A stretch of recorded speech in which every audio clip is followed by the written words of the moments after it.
Now I'm going to show you a demonstration. We're going to actually do an illustration of an eye, and I'm going to show you some of the techniques in actual practice. A little pencil drawing. I'm not even sure if it shows on the camera, and I lightened it up a little bit with a kneaded eraser. I used a 3H graphite pencil. Okay, now here what I want to show, first I'm going to outline a little bit, and this is what I call soft outlining. I'm using a micron here. This is a 0.23 setup, so this shows you that you can run this paint. Although it's not straight out of the bottle, I prefer to thin my paint, but you can run it direct. It's designed to be sprayed straight out of the bottle. I have it thinned out at about 1:1, and the one part of reducer is actually more of what I call it's kind of a mixing medium, and it's basically 1 part of the reducer to 1 part of the transparent base, and that's a good starting point. That's where I like to start. Now here I'm doing, this is all soft outlining.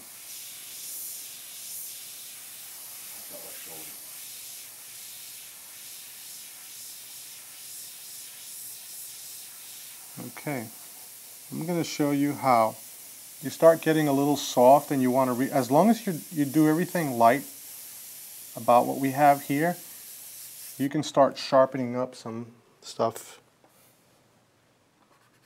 You can clean up a lot of these lines here.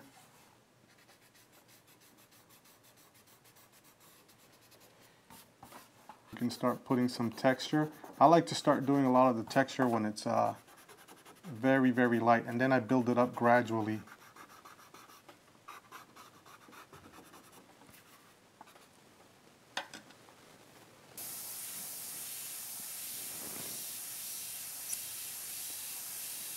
So I just want to keep building up some of this light texture here.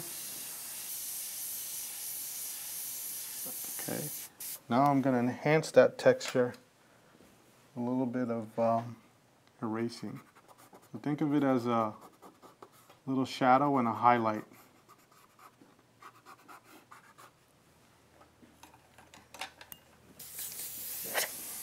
Okay, and here on the eyelash. And here I'm almost doing a cross hatch.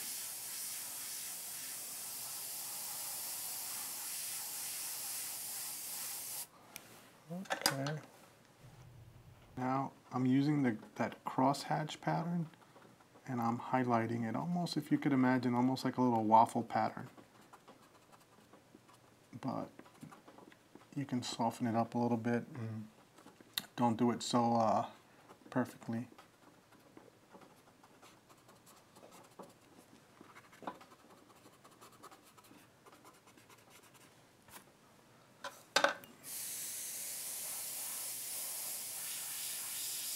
Now I'm going to enhance some of this texture freehand, and I'll take away some of that perfect square waffle pattern. And then as you're coming over here, give it some almost like stretch lines here. They're kind of directional with the fold in the eyelid here. Another thing is, this is it's sort of a middle flesh tone, a little bit on the lighter side. So even if I got really dark here, the contrast wouldn't be, it still wouldn't be too strong. So the idea here is to stay a little safe and stay in the middle tones, and we can darken as we need later on.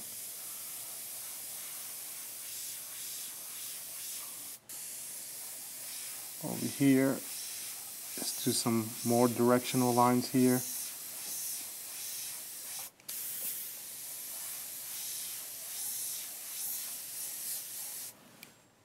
And let's enhance these. Another thing, sometimes it's, I'm actually moving pretty quick here, but sometimes it works a little bit better if you let it dry a little bit more. It tends to erase a little easier. If it's still wet, all you're going to do is just move the color around.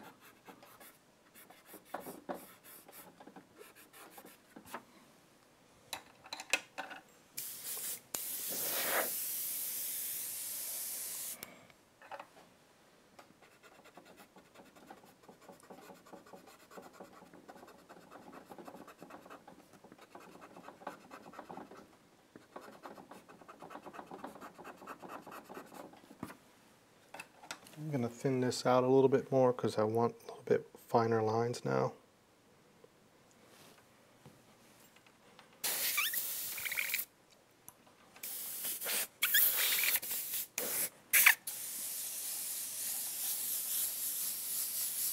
Now we could start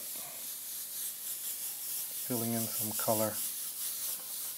You don't have to worry about getting too dark, because I took care of that by adding some white in the color.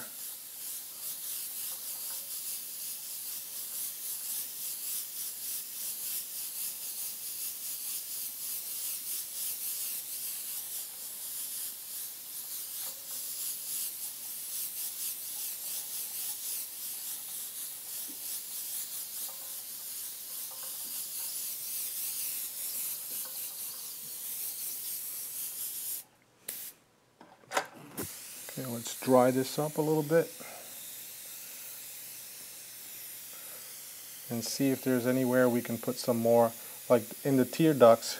You want to get that to look nice and wet. So let's see if we could put some highlights in there.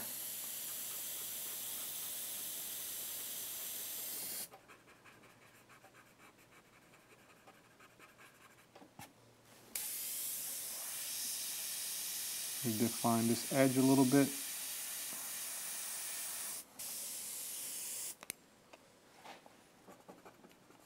Nice little wet spot here on the eye.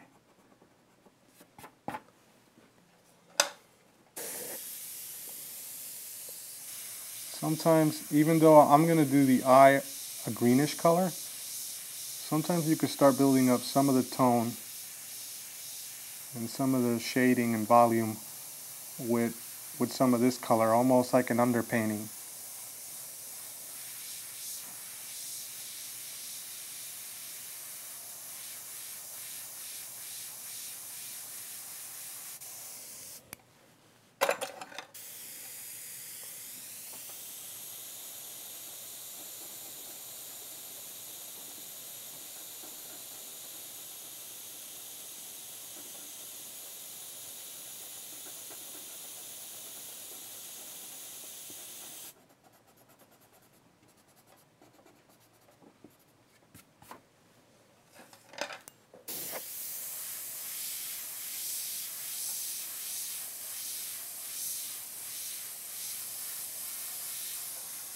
Shoulder.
Erasing very nicely now. See, it seems to be there's a certain film build that is ideal for some of the. If it's too thin, it doesn't seem to erase as well, I'm finding. Now this technique that we're doing, it's good when you have the paint, like I said, at the perfect film build. If it's too thick, it becomes a little bit, the erasing becomes too abrupt, or if it's too dark, I should say. Sometimes the erasing looks too abrupt. So you got to kind of get the right tone. Then after that, it gets to a point where erasing, it's almost not going to work anymore. You know, I use it as a kind of a texture effect in a certain point in the painting. And once I get to another point,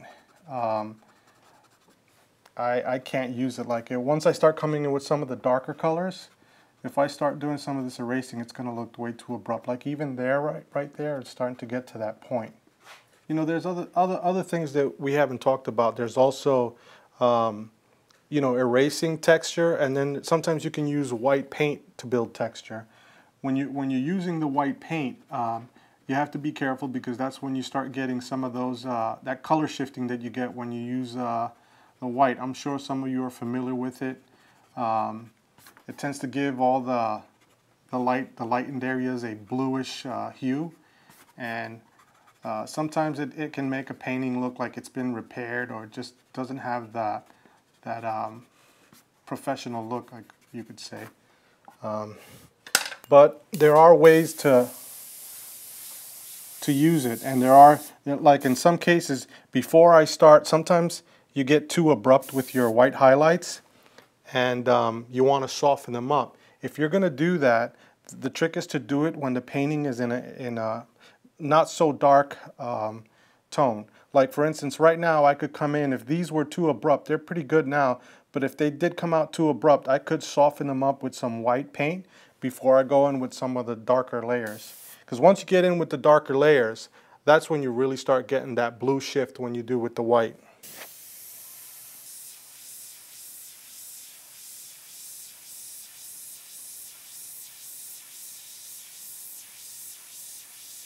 So remember now, just to recap a little bit, I reduced the paint about 1:1, and then as I started painting, I realized that I needed to thin it out a little bit more, and then I probably went to about 3:1 at that point, 3 parts of reducer to 1 part of color. Okay. And now, also my color was thinned out, and it was also lightened. So it was buffered a little bit with some white.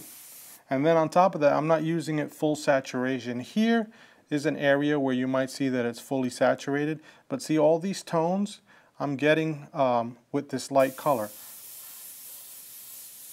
Or I should say with this dark color.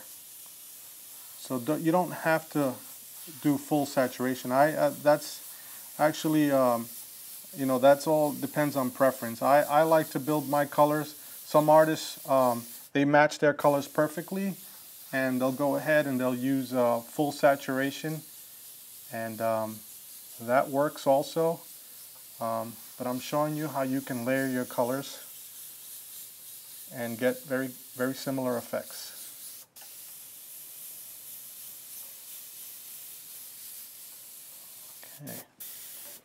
Okay, we've got the middle tone down now, and now I got a darker color that I'm going to come in with.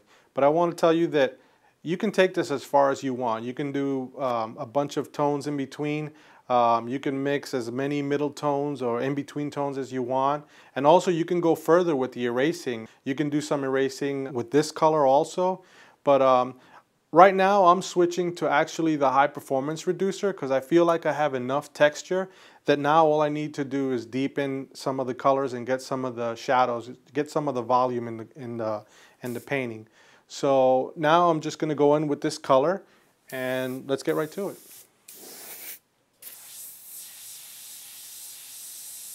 Here you can get an idea of how dark this color is.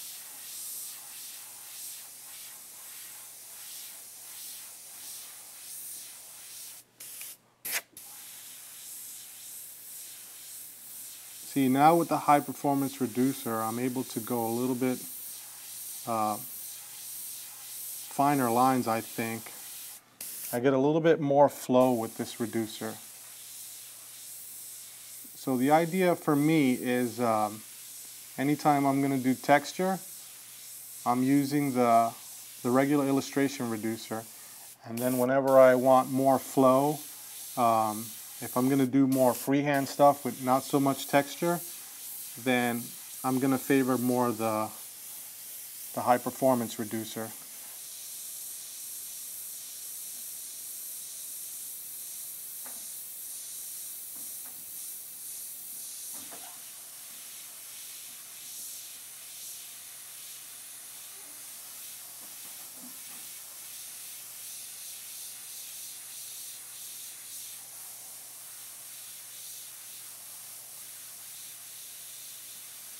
Now, even though I'm doing, it seems like a dark brown right now, once I get to the tinting process, and that's later on where I'm going to go right over all of these tones, and I'm going to maybe give the eye a more grayish green color or green hue, and all of this is going to show through.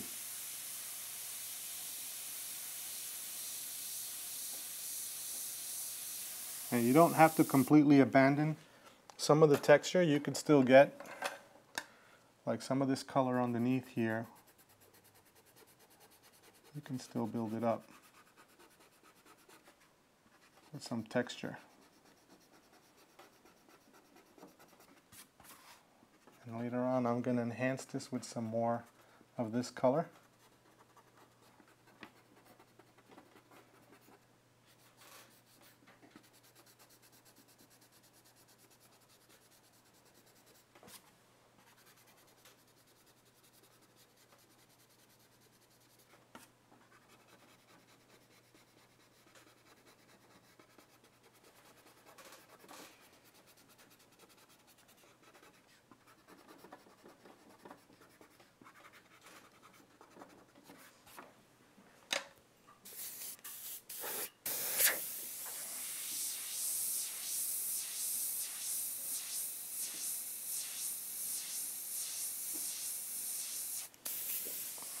This is all freehand now.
See how nice that cleans it up?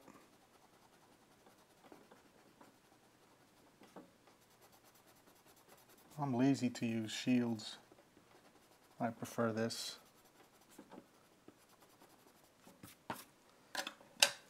Now I'm going to enhance some of this texture here, just a little bit right on the lower edge where it meets the fold.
Okay, and I think I'm going to reserve a little bit more shading for later on, because what I want to do is I want to get some of the pure darks right now, which is basically black. Then I want to, actually I'm going to tint first. Then we're going to go to pure black. And then I'm going to use this color to shadow some of the eyelashes, which are going to be almost pure black. And I think that's going to finish it off there. So the next step is tinting. We're going to do tinting now. Okay, I want to give you a little tip on mixing. I know it sounds simple, but if you're going to mix in the cup, it's a good practice to put a little bit of reducer first. The idea here is that a lot of times if you're mixing some colors that are a little bit thick, for example, the white sometimes has a little bit more thickness to it. Sometimes it coats the metal and it doesn't mix all the way. Sometimes you get thick paint inside the channel that doesn't get mixed in right, and what happens is sometimes you're trying to spray and you're not getting that flow because the paint isn't mixed thoroughly. So this is a good practice to do. And now I'm going to get a little bit of color. The idea here is to tint some of the color. We don't need a lot. Okay. Now that little bit of reducer was good enough, but if you need more for tinting, you don't need a whole lot, so you can over reduce it a little bit.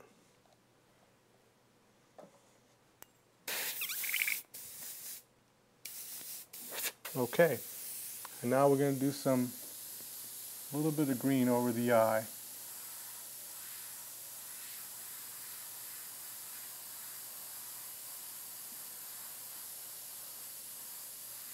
Now if you see, when you put it over that brown, it almost turns into a black. And that's the whole idea of it being sort of an underpainting.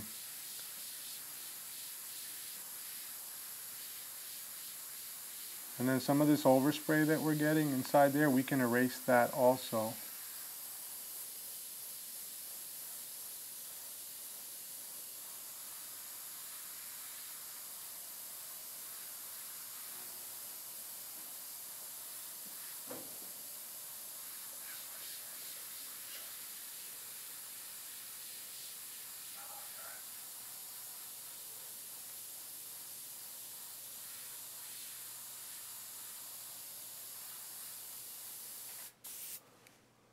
Okay, now I'm going to go ahead and erase some of this green.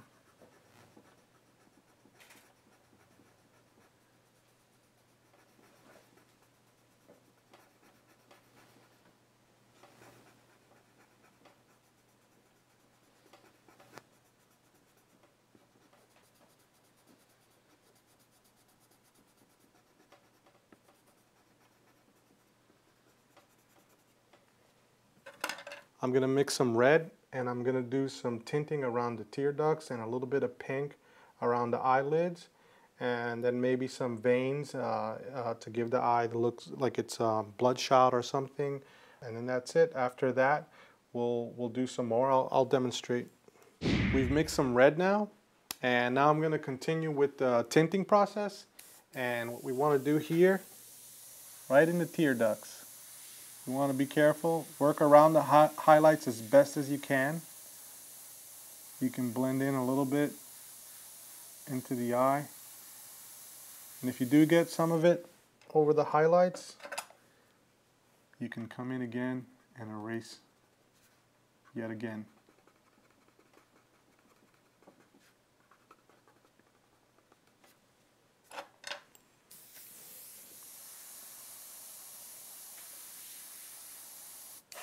Now here, once you it starts getting a little bit more critical and you start doing more detail, I tend to want to thin my paint a little bit more.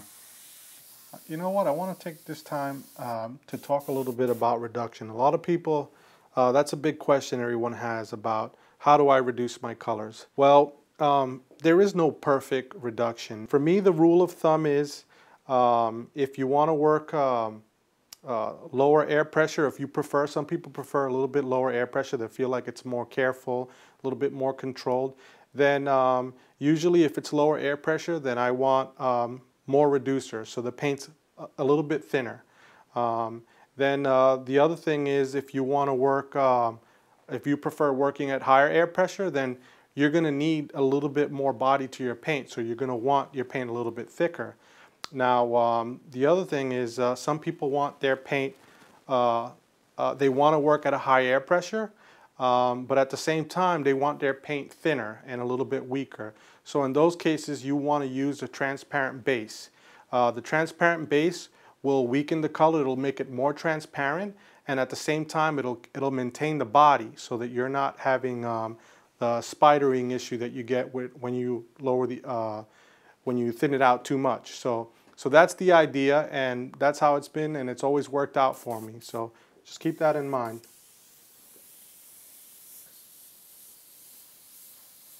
Now I'll give you an example for here where we want to work.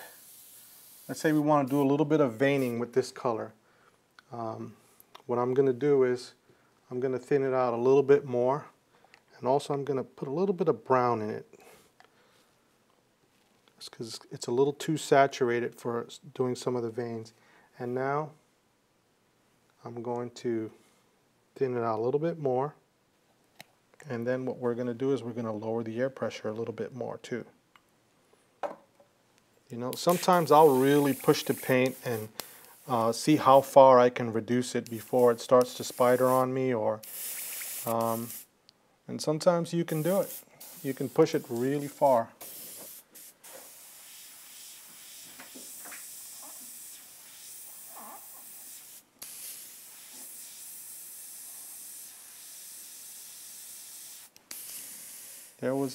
It did spider on me a little bit, so I'm going to lower the air pressure a little more.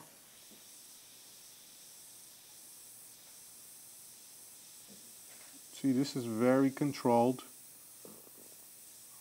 Not quite as defined a line as when you do it with the higher air pressure, but at this scale it's perfect.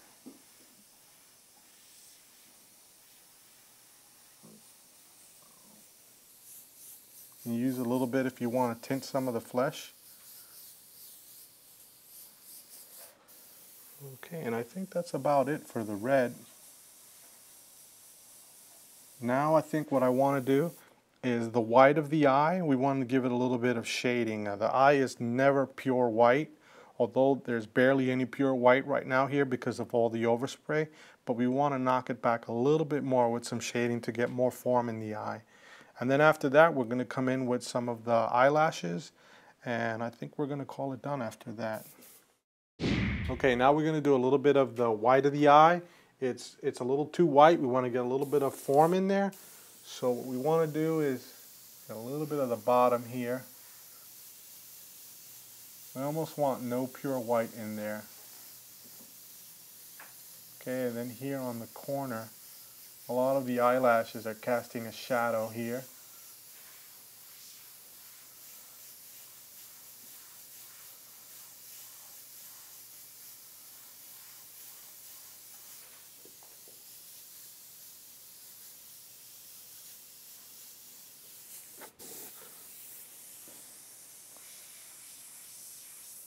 And let's see if we could get some, it's working pretty good for the eyelashes too.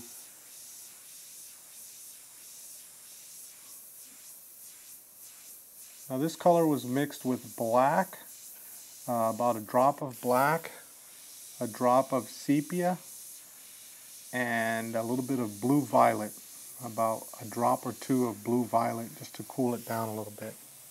You can even use this color to darken some of the eye here. I also reduced it quite a lot, and the idea is lower air pressure and thinner paint so I can get a little bit more detail, a little bit more control. Now here we want to do the reflection of the eyelashes above. I'm not going to get all the eyelashes here because I want to save it. This mix is a little bit too thin. I want to be able to get some of the eyelashes in more like one stroke. So that's going to mean I need my paint a little bit thicker, and I'm going to have to raise the air pressure up a little bit.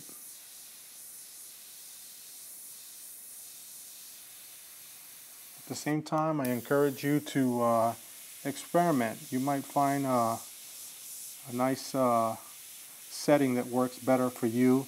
Everybody works differently.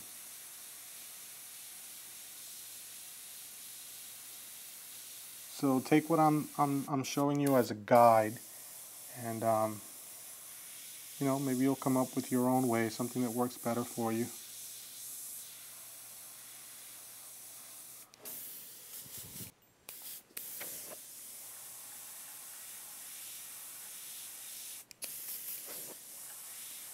You can use this color over some of those darker browns now, because it won't look pure black. It'll kind of just look like a darker brown, as long as you don't oversaturate it. Just want to darken some of these sections here. Just a little line inside of that dark brown.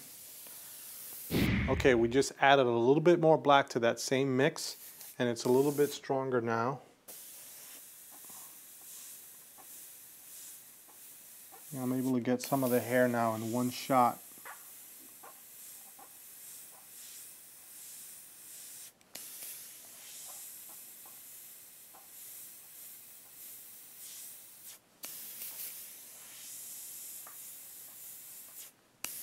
And these are basically just dagger strokes.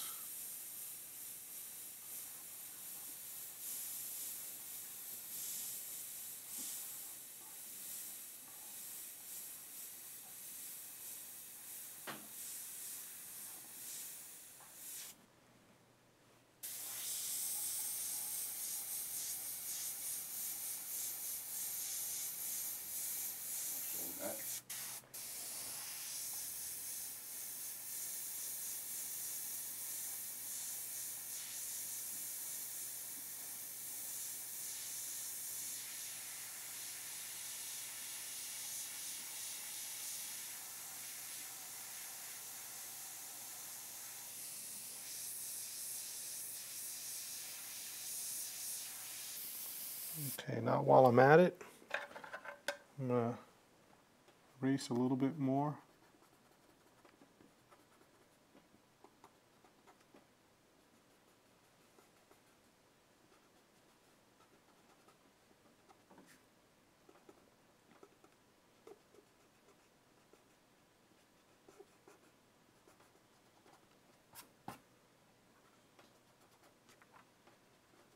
Put a little bit of random highlights here in the eye.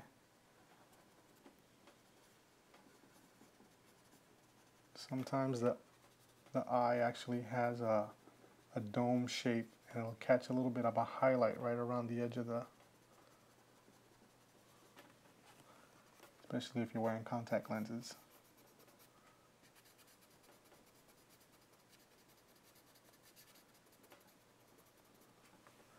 And this to make the eye look more wet around the edge here.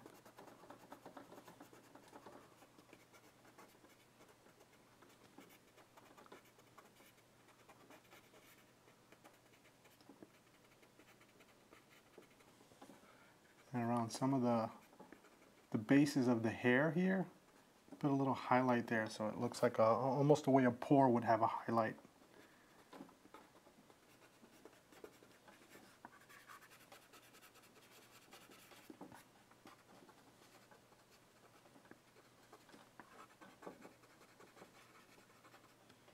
Now I'm going over some of those highlights that I already erased earlier, and I'm just going over them again. What happens is a lot of them caught some overspray, so now I can erase over them again, and I get this nice layered effect.